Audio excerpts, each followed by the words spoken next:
It started as a whisper, and concluded with a world forever altered. From the frozen quiet preceding the very first tanks into Poland, to the searing flash that illuminated the skies above Hiroshima. This is not merely the tale of armies, bombs, and battles. It's the tale of humanity's darkest moments, and its greatest courage. This is the complete story of World War II, spoken slowly, deliberately, and with respect for each life it affected.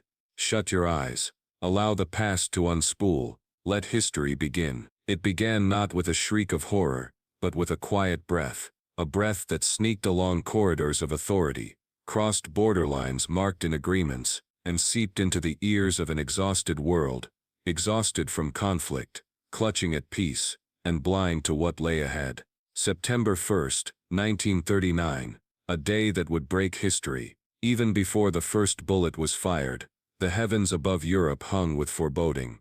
The world still had scars from the First World War. Nations, politicians, and civilians all expected that the previous war had been the war to end all wars. But beneath this facade, tensions were bubbling, and in Germany, a voice had grown louder than any other, a voice that held out promise of glory, restoration, and revenge. Adolf Hitler, the German chancellor, and now dictator, had for a long time made his plans clear to repeal the Treaty of Versailles, to make Germany powerful again, and to extend its borders. He had already annexed Austria in 1938. No blood was shed, no opposition. The world was watching, and the world waited. Then came Czechoslovakia. Again nothing was done. But Poland was another story. At dawn on that fateful September morning, the German forces poured across Poland's western border. Tanks thundered like cannon fire, their engines shaking the ground.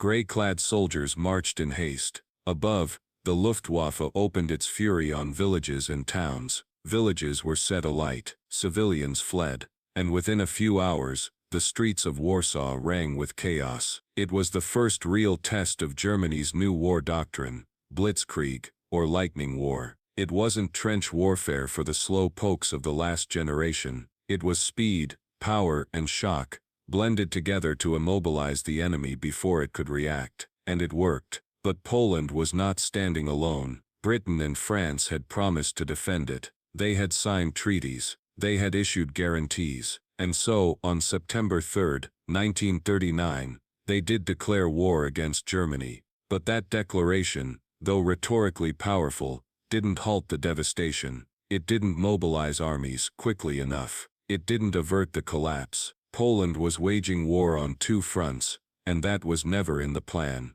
Only 17 days since the invasion by the Germans, a new shadow loomed over Poland, this time from the east. The Soviet Union, led by Joseph Stalin, invaded on the other side. Few realized at the time that Hitler and Stalin had entered into a secret pact, the Molotov-Ribbentrop Pact. It was publicly a non-aggression treaty between two great neighbors. Privately, it was a plan for the division of Eastern Europe.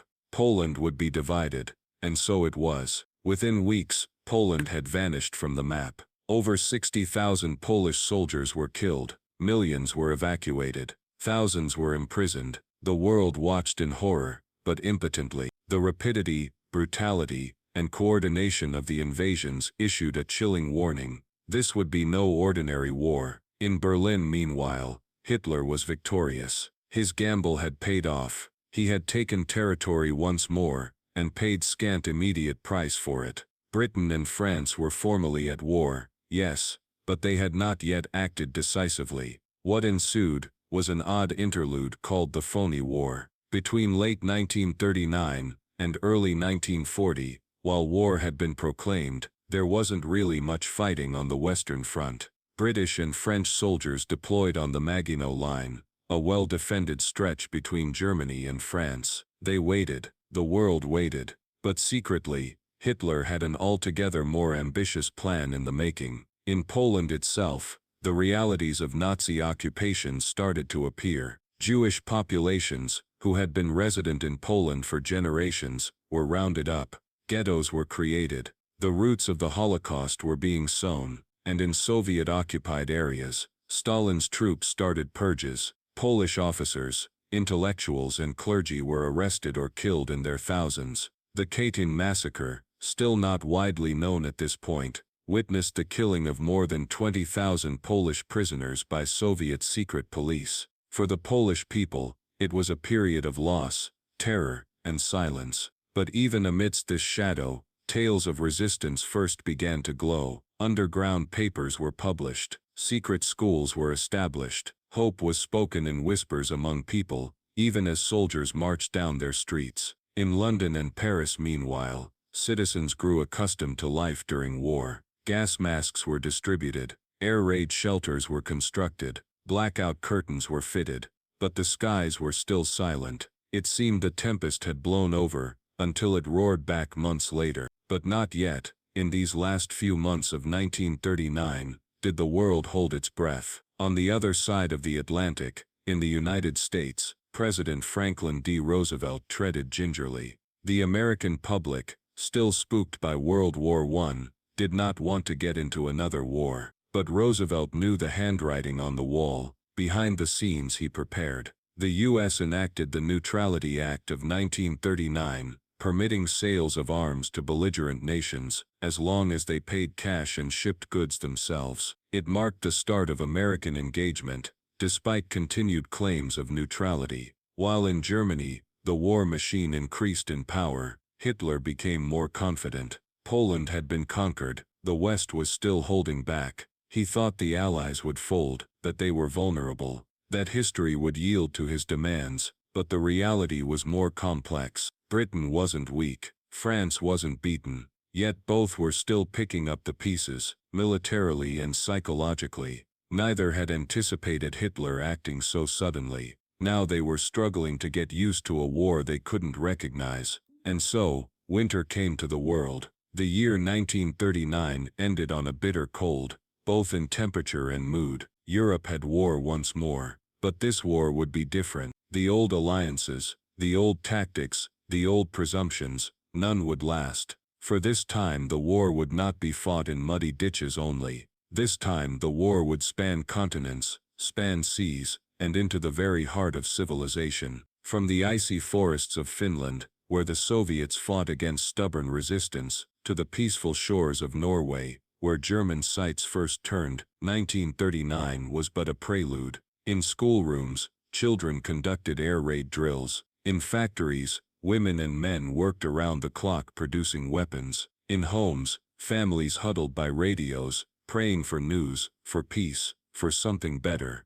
But peace would not arrive, not yet, for the fire that had been lit in Poland had ignited the world, and soon, the fire would reach all corners of the globe. The winter of 1939 to 1940 was strangely silent. Europe was frozen, not only in cold but in doubt. Despite the declaration of war, nothing much was happening on the Western Front. British and French soldiers were digging trenches and gazing across no man's land into German lines, wondering if the storm would arrive, or if the world had inadvertently launched into a war that would never take fire. This was the interval which came to be called the phony war, or the Sitzkrieg, sitting war. It was a respite, a false lull, such as precedes a clap of thunder. But it could never endure, and when the tempest did eventually break, it did so with a ferocity the world had never before witnessed. During the first few months of 1940, Hitler's generals completed a daring plan.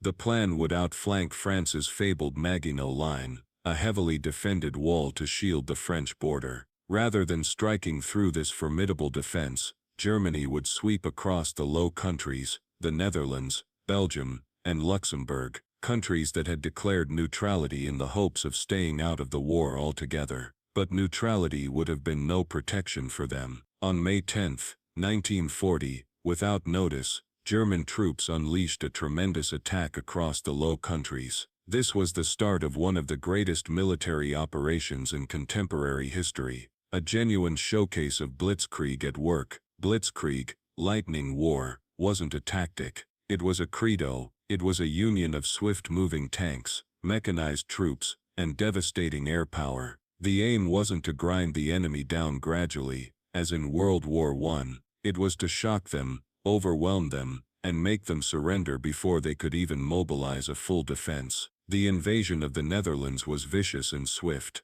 Rotterdam had been bombed ruthlessly. Flames engulfed buildings as the German Air Force rained destruction down upon them. Civilians scurried in fear. Within a week, the Dutch had surrendered. Their cities smoldered, their citizens dazed. The war had come to their doorstep, and now had shattered it. Belgium followed. While its soldiers fought valiantly, it too was battered by the sheer weight and coordination of the German offensive. But the true genius, or ruthlessness, of Hitler's strategy wasn't simply in attacking Belgium, it was in what followed. When the Allies shifted troops to the north to protect Belgium, the German troops attacked the Ardennes forest, an area France felt was too mountainous for a significant military advance. But the Germans pushed right through it with tanks and soldiers, and before anyone knew it, they were behind the Allied troops. It was a trap, and it worked. Within days, German armor was driving west toward the English Channel, essentially isolating British and French troops in Belgium and northern France from the remainder of their armies.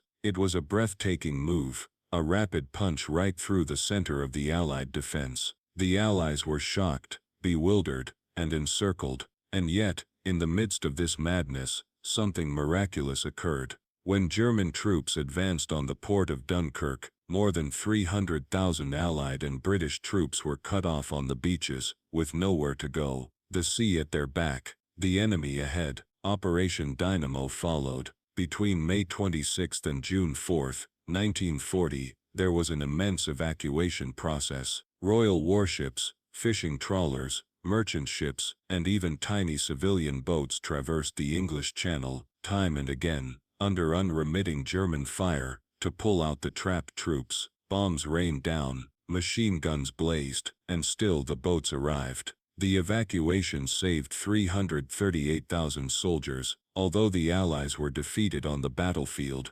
Dunkirk's evacuation was an act of unity, bravery, and determination. It provided Britain with hope. It provided the world with a tale of resistance. But it did not hinder the advance of the Germans. Within a fortnight, German soldiers were marching into Paris. The French government, unable to halt the attack, retreated south, and on June 22, 1940, France surrendered formally. The pace was breathtaking. Within more than 6 weeks, France, a nation that had been a beacon of European strength, had collapsed. For the Germans, it was a victory. Hitler himself went to Paris, taking pictures with himself in front of the Eiffel Tower. History was turned back. France, the war winner from World War I, stood defeated now. Germany, which was once defeated by Versailles, now dominated most of Western Europe. The surrender was signed in a train carriage at Compiègne, the very same one that Germany had signed its surrender in 1918. Hitler had planned it so. It was a calculated act of revenge, a symbol, a message. France conquered, and the Low Countries occupied. Hitler now looked over the English Channel, the only major power left to oppose him in Western Europe, Britain. But Britain would not give up. Led by Prime Minister Winston Churchill, who had been elected to office just a few weeks earlier, Britain braced for the battle of its existence. Churchill's orations motivated a fatigued populace. He offered nothing but blood, toil, tears and sweat. He informed the world that Britain would never surrender, and Hitler knew that he couldn't invade Britain successfully without first achieving mastery of the skies. And so began the Battle of Britain, the first full-scale military campaign, fought solely by air power. The German Luftwaffe sent wave upon wave of bombing sorties against British airfields, radar sites and cities. The aim was to destroy the Royal Air Force, RAF, and weaken Britain for invasion. But the RAF, though outnumbered, had advantages. Britain had developed radar technology. Its pilots flew with skill and determination, and crucially, they were defending their homeland. Dogfights filled the skies, smoke trailed behind burning planes, civilians huddled in shelters during nighttime raids, entire neighborhoods were leveled. London was a special target. The Blitz, as it was later to be called, witnessed the city bombed night after night. There were fires everywhere. Families took shelter in subway stations. There was a heavy price to pay. But the British people's spirit did not break, and gradually, the tide began to change. By October 1940, Hitler realized his air campaign had been a failure. The RAF remained intact. Invasion was now delayed indefinitely. It was a critical juncture. For the first time during the war, Hitler had been halted. Britain had stood alone, and survived. At the same time, other regions of the world were not free from the encroaching war. In North Africa, Italy, which was now allied with Hitler, invaded Egypt in hopes of gaining land and fame. Their campaign failed. British armies in that area repelled them. The war was spreading. In Eastern Europe, Hitler gained control of more countries, either by threat or pressure. Hungary, Romania and Bulgaria joined the Axis powers. Others, such as Yugoslavia and Greece, stood firm and would later pay the price. By late 1940, a dark veil had come over much of Europe. The Nazi flag waved from Paris to Prague. The swastika became a haunting emblem, not only of victory, but of terror. Nazi ideology came to dominate every aspect of occupied life. Jewish citizens had rights stripped from them. The resistance was quashed. Propaganda filtered through. Dissent was stifled, and yet, the resistance did swell, in whispers, in leaflets, in sabotage, in houses and back streets. Individuals continued to dream of freedom. They assisted stranded Allied pilots to safety. They smuggled messages across enemy lines. They listened to clandestine broadcasts. They recalled who they were, and in Britain, a new scheme was taking shape, a plan to retaliate, to retake Europe, to bring an end to occupation. But for the time being, the world entered 1941. Aware of this, the war had indeed started. The illusion of security was broken. Neutrality was defeated. No border line could halt the tempest. And while Hitler was strategizing his next step, a step which would engage him in war with Stalin, and stir up a sleeping giant beyond the sea, the world's destiny was poised in tottering balance. The lightning war had turned the world upside down. By the morning of 1941, it was no longer just a European war that was being witnessed. It was a borderless war. A tempest that had swept across Western Europe was building momentum across continents. Generals rolled up maps in secret behind closed doors that ran from North Africa to the Pacific. Lines were drawn on maps. Alliances were formed. Enemies were created. And in the East it was the calm before a devastating betrayal. In the early months of 1941, Adolf Hitler was still confident. His armies had overrun most of Europe. France was defeated. The Low Countries were occupied. And although Britain had endured the Blitz, the Third Reich still assumed its destiny awaited it in the East. Behind the scenes, Hitler's top command made plans for what would turn out to be the biggest military campaign in the history of man, Operation Barbarossa, the invasion of the Soviet Union. Even after having signed a non-aggression pact with Joseph Stalin in 1939, Hitler perceived communism as a threat, and the Soviet Union as both an ideological and racial menace. He believed that war with Russia was inevitable, and so he preempted. At 4:15 a.m., on June 22, 1941, the quiet along the Eastern Front was broken. More than 3 million German troops poured across the border into the Soviet Union, accompanied by almost 3,000 tanks and over 2,500 planes. The Axis powers were composed of Romanian, Hungarian, Italian and Finnish troops as well. The scale was gigantic. The Soviets were taken by surprise. Whole divisions were encircled and obliterated. Planes were bombed on the ground when they had not yet taken off. German tanks moved swiftly through Belarus, Ukraine, and the Baltics. Minsk, Smolensk and Kiev fell in weeks. But Hitler underestimated one important factor: the size and stamina of the Soviet Union. Even as Soviet losses were disastrous in the first few months, more than 3 million soldiers killed or taken prisoner, the Red Army did not break. Quite the opposite, the Soviets started to yield ground to gain time. They fell back further into their enormous space, making German supply chains tenuous and vulnerable to the harsh Russian weather. As the fall gave way to winter, the German advance began to slow. Roads turned to mud, then to ice. Soldiers who had marched into Soviet cities triumphant were now freezing. Fuel levels dwindled, guns jammed in cold temperatures, and for the first time Hitler's war machine began to break down. Nevertheless, the German army reached the suburbs of Moscow by December 1941. But just as they were about to assault the Soviet capital, new Red Army divisions appeared. Dozens of them shipped in from the east, where Stalin had negotiated a treaty with Japan to release his defenses. Soviet reinforcements were winter-trained. Cocooned in white, they counterattacked and drove the Germans back for the first time. Moscow was not taken, and Operation Barbarossa, which Hitler had thought would be a thing of months, was now a grinding war of attrition, a merciless slaughter. But even while the snows of Russia covered up German hopes, another war theater, far out in the other side of the world, was about to blow up with unimaginable ferocity.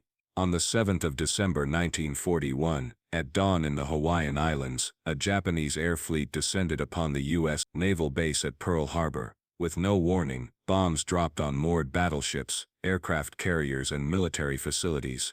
Within less than 2 hours, over 2,400 Americans were dead. Dozens of ships were sunk or damaged. More than 300 planes were destroyed. It was a crushing surprise attack, and everything changed. The next day, December 8, President Franklin D. Roosevelt addressed the U.S. Congress and proclaimed the date a day which will live in infamy. The United States formally entered World War II. Suddenly, the war was worldwide. Japan, which was already embroiled in an expansionist campaign throughout Asia, had now drawn America into the war.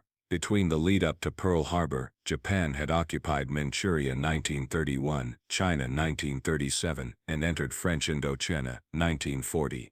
It wanted to control the Pacific and gain access to critical resources such as oil and rubber, particularly with American and British embargoes looming over its economy. Pearl Harbor was merely the first bite. Within days, Japan attacked simultaneously in the Pacific and Southeast Asia. American outposts in the Philippines, Guam, and Wake Island were bombed. British colonies such as Hong Kong and Malaya were invaded. Speed and coordination resembled Germany's previous Blitzkrieg tactics. In the Philippines, American and Filipino troops led by General Douglas MacArthur were subjected to continuous Japanese pressure. Although they offered stiff resistance, they were ultimately driven back to the Bataan Peninsula. There, tens of thousands of soldiers suffered for months under siege before finally surrendering in April 1942. What ensued was one of the war's most notorious crimes, the Bataan Death March. More than 70,000 captured soldiers were made to march 65 miles under harsh sun with minimal sustenance and water. Thousands starved, collapsed from fatigue, or were massacred by their captors. In Southeast Asia as a whole, Japan won extraordinary victories. In early 1942, Singapore, regarded as an impregnable fortress by the British, surrendered after only a week of battle. Burma, the Dutch East Indies, and much of New Guinea also fell into Japanese hands.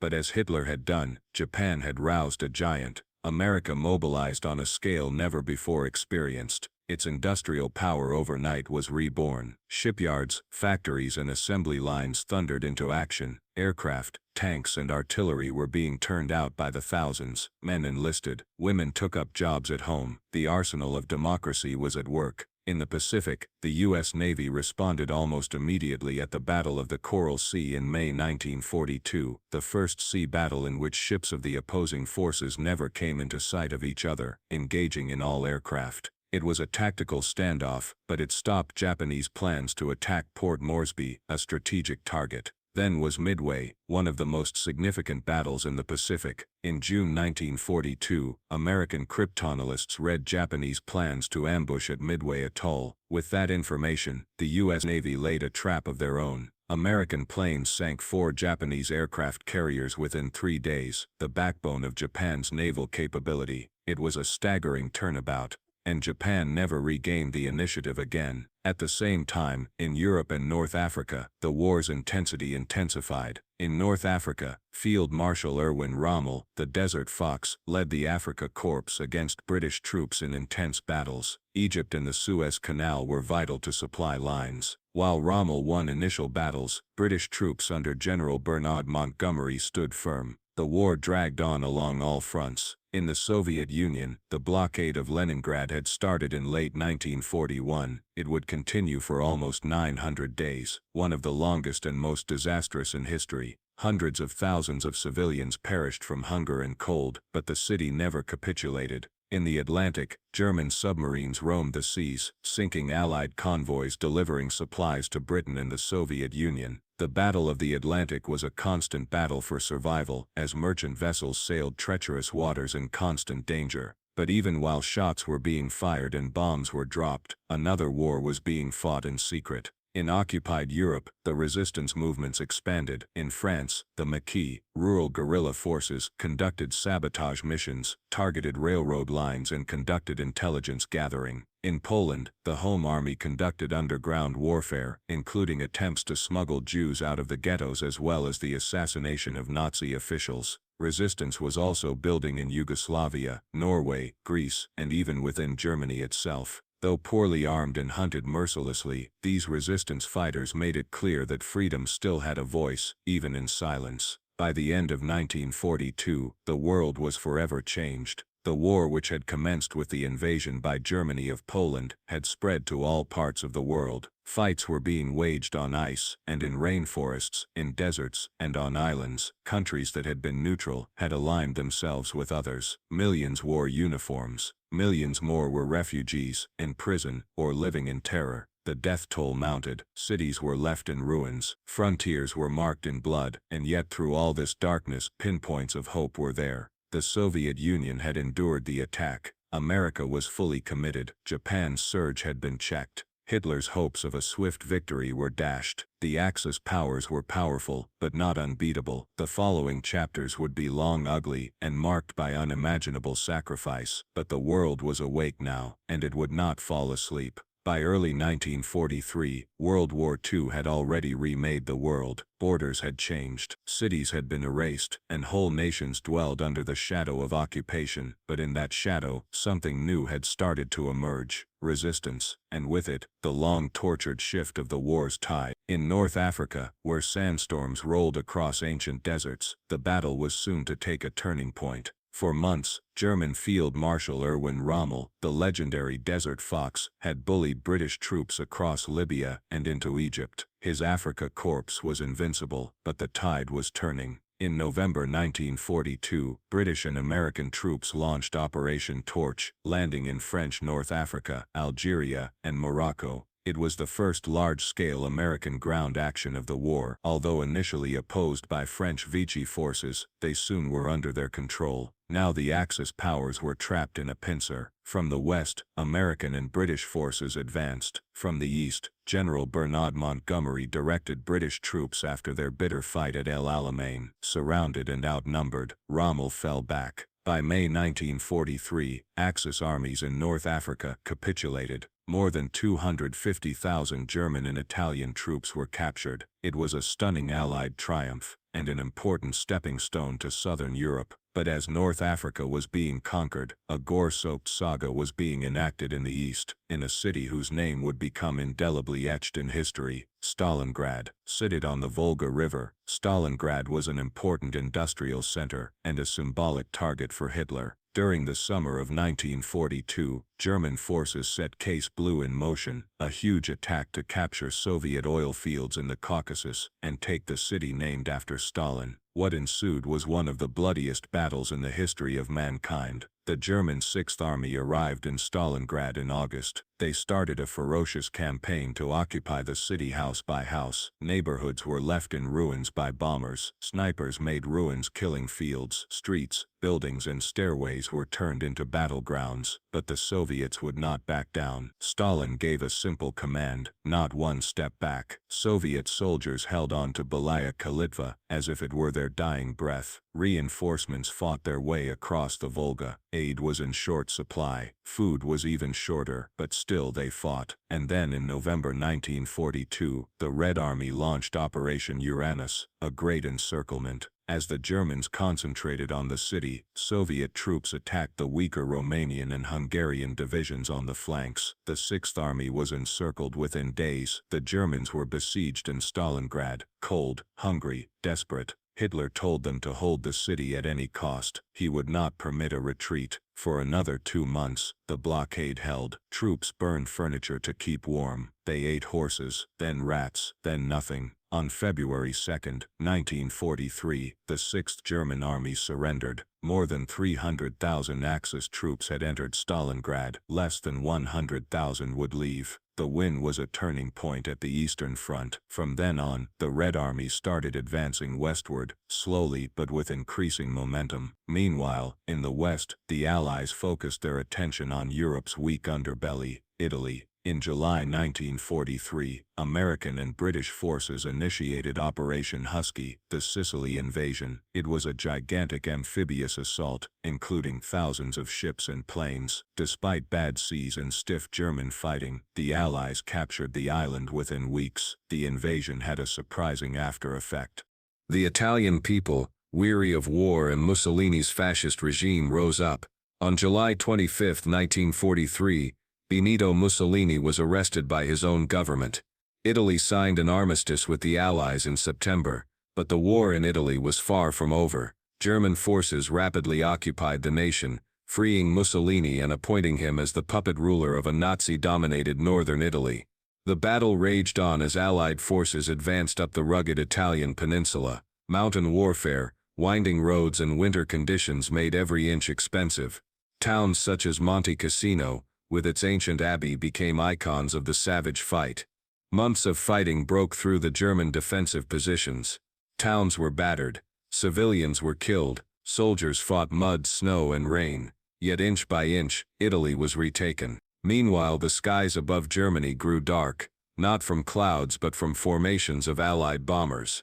During 1943 and 1944, the campaign of strategic bombing by the Allies intensified. British and American aircraft conducted day and night bombing of German industrial heartlands, Hamburg, Cologne, Dresden, Berlin. The goal was to destroy German war production and morale, but at a high price. Thousands of civilians were killed, cities were destroyed, and while the bombings degraded Germany's capacity to continue fighting, they also exposed the horrors of war as it intruded on the lives of ordinary citizens. And yet, all this while, in the shadows of occupied Europe, the resistance movements became bolder. In France, the Maquis, rural-based guerrilla fighters, attacked German supply convoys, destroyed rail lines, and assisted downed Allied pilots to safety. In Poland, the Home Army conducted operations against the Germans, risking death for every act of resistance. In the Netherlands, Denmark, Greece, and Yugoslavia, men and women fought back, armed or underground, for freedom. The resistance was not merely military, it was cultural, emotional, and spiritual too. They spray-painted walls with graffiti, published underground publications, sheltered Jews in basements, attics, and closets. Whatever they did, even if they never got to see the fruits of their labor, and the odds were never greater. When Allied troops freed cities and towns, they revealed the entire horror of the Nazi regime: labor camps, sites of execution, ghettos. The Holocaust was no longer rumor, it was fact, unvarnished by the vacant eyes of survivors. Millions of Jews, Romas, the disabled, political dissidents, and others had been murdered. Gas chambers and crematoria worked in cold mechanical efficiency in Auschwitz, Treblinka, Sobibor, and dozens of other camps. It was a genocide of a size unimaginable in the world's history. But even as the horror emerged, the hope of liberation was kindled more strongly. By mid-1944, the Allies had assembled their forces for the most ambitious operation of the war, freeing Western Europe.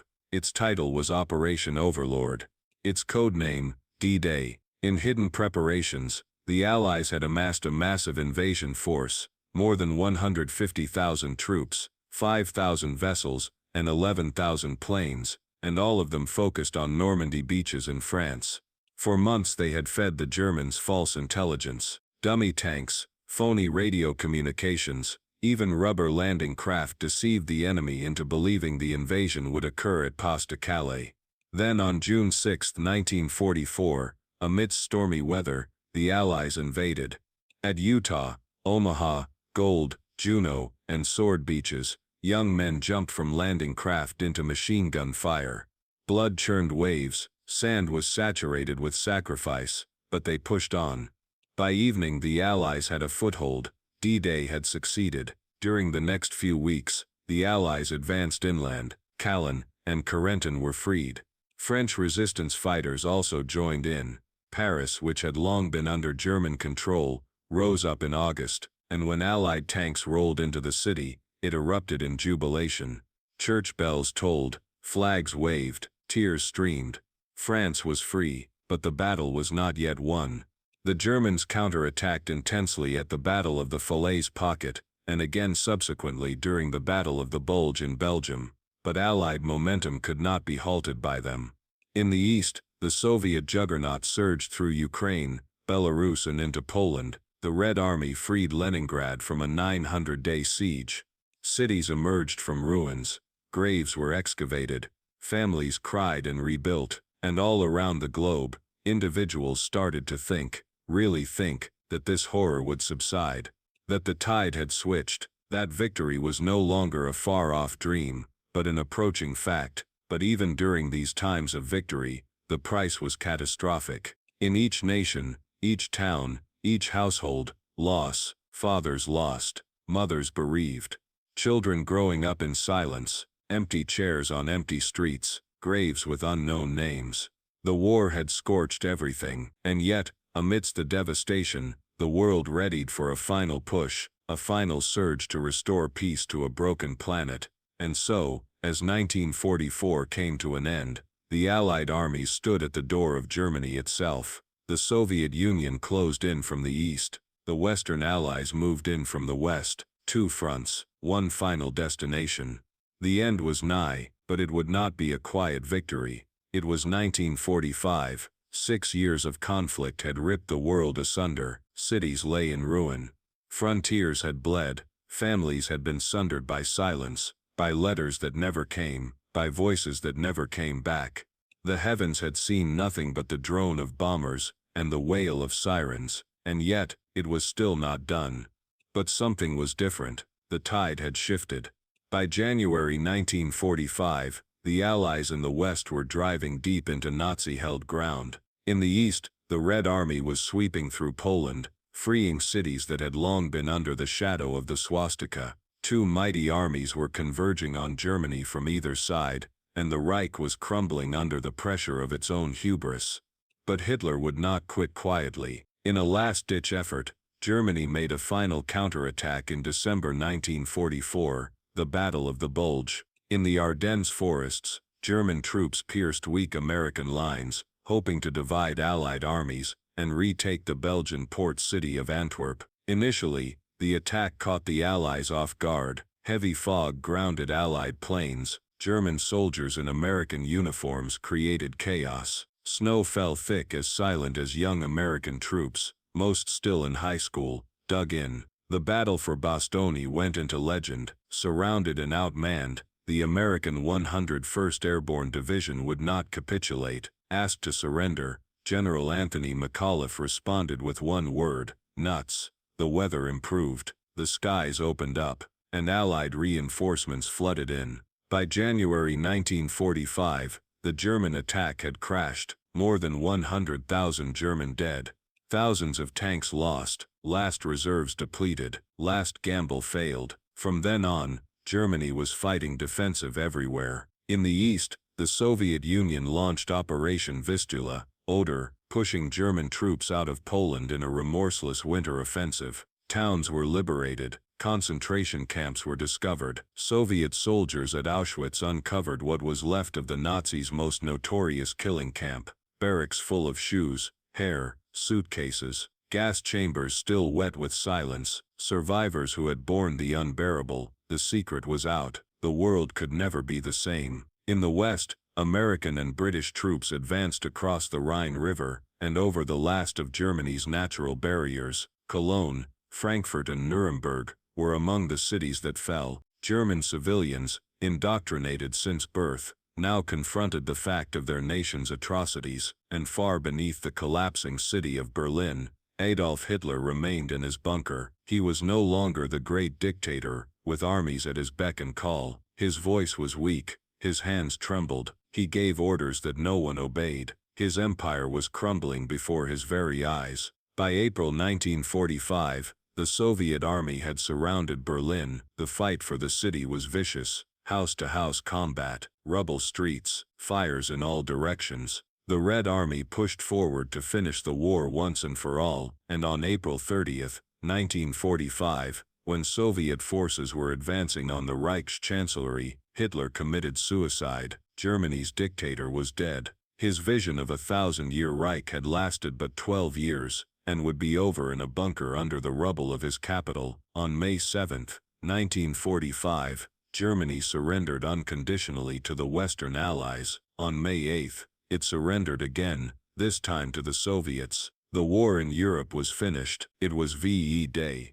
Victory in Europe Day. People spilled into London's streets, Paris's streets, New York's streets. Strangers hugged, church bells pealed, flags were waved from windows and balconies, soldiers cried, civilians danced. The horror had ended, but not everywhere. In the Pacific, war continued. Although Germany had surrendered, Japan would not give up. The island nation, motivated by military honor and ideology of nationalism, pledged to fight until the last breath. Surrender was in Japanese society at that time considered worse than death, and so the United States planned what would potentially be the bloodiest invasion ever, Operation Downfall, the invasion of the Japanese home islands, but at a terrible price. Estimates ranged upwards of 1 million Allied casualties, and possibly 10 million dead Japanese. The fights on Iwo Jima and Okinawa had already indicated the extremes Japan would fight in defense of their land.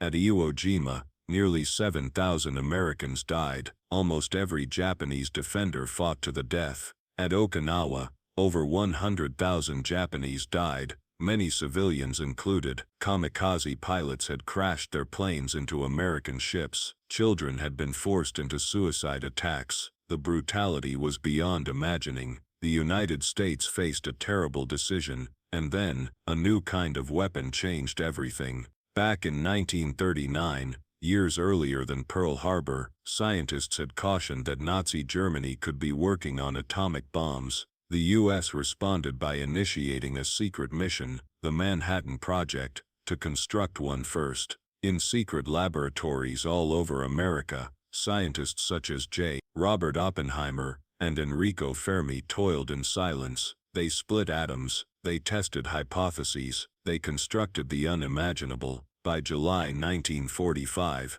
they had done it. The inaugural nuclear test, dubbed Trinity, was carried out in the desert of New Mexico. The blast illuminated the sky more brightly than 1,000 suns. A new power had entered human affairs, one capable of ending wars or ending worlds. On August 6, 1945, an American bomber B-29, called Enola Gay, released the first atomic bomb on Hiroshima. In an instant, 80,000 were dead. Buildings disappeared, shadows seared into walls, fires engulfed everything. In a few days' time, tens of thousands more would perish from burns, radiation, and wounds. Japan continued to refuse to surrender. A third bomb was dropped on Nagasaki 3 days later. On August 9, another 40,000 lives lost in the blink of an eye. On August 15, 1945, Emperor Hirohito spoke to the Japanese people on the radio, the first time that most of them had heard his voice. He declared Japan's surrender. The war was over. September 2,